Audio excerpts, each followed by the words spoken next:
আসসালামু আলাইকুম রহমতুল্লাহি অবরকাত।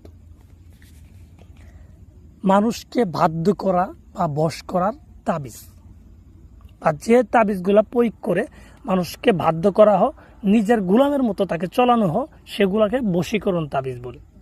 তো আজকে ঠিক এরকম একটা বশীকরণ তাবিজ নিয়ে আপনাদের মাঝে আমি আলোচনা করব এবং এই তাবিজের যে নিয়মগুলো আছে বা তাবিজের যে কার্যক্রমগুলো আছে সেগুলো আপনাদের মাঝে আমি শেয়ার করব, যেন আপনারাও এই তাবিজটা প্রয়োগ করে নিজের মনের মানুষকে, নিজের প্রিয় মানুষকে নিজে বাধ্য করে রাখতে পারেন, নিজের কথা মতো চলাইতে পারেন। তো ভিউয়ার্স, যারা নিজের স্বামীর অবাধ্য বা আপনার স্বামী আপনার কথা শুনে না বা আপনার স্ত্রী আপনার কথা শুনে না, অন্য জায়গায় পরক্রিয়া করে, অন্য প্রতি একটু আকর্ষণ বেশি, আপনাকে ওইভাবে কেয়ার করে না, তো আপনি এখন চাচ্ছেন তাকে তাবিজের মাধ্যমে নিজের বশে আনা, নিজের আয়ত্তে আনা, তো তারা কিন্তু আমার এই তাবিজটা প্রয়োগ করে আপনার নিজের মনের আশা পূরণ করতে পারেন।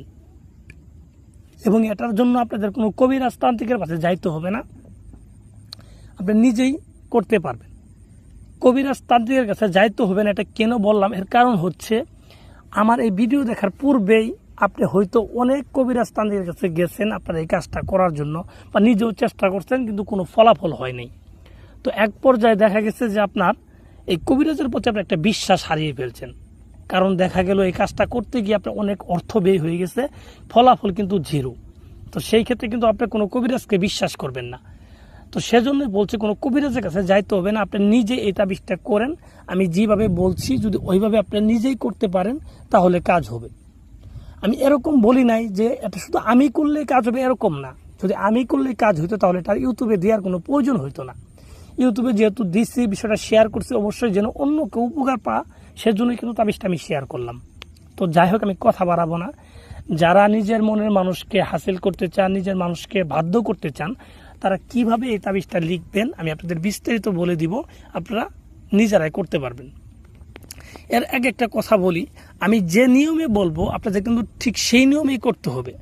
আপনি যদি নিজে পণ্ডিতি করে যদি নিজের মতো করে করেন, যেটা কঠিন সেটা বাদ দিয়ে আপনার মতো করে যদি করেন, তাহলে কিন্তু কখনোই তাবিজের কাজ হবে না।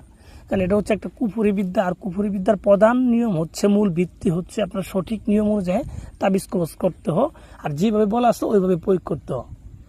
অন্যভাবে যদি আপনি করার চেষ্টা করেন কখনোই কাজ হবে না।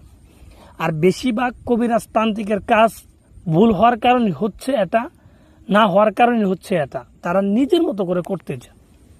আসলে এগুলো তো নিজের মতো করে করার বিদ্যা না, কারণ আমরা নিজেরাই কিন্তু এগুলো বানানোর মতো ক্ষমতা